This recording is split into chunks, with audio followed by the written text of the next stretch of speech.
লা লা লা লা লা লা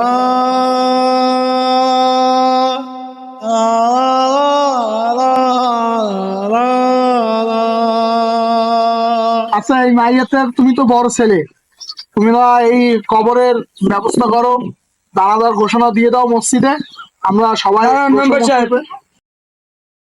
লাশ পরে দাফন হবে। মেম্বার সাহেব, এই লাশ আর দাফন করতে দেবো না।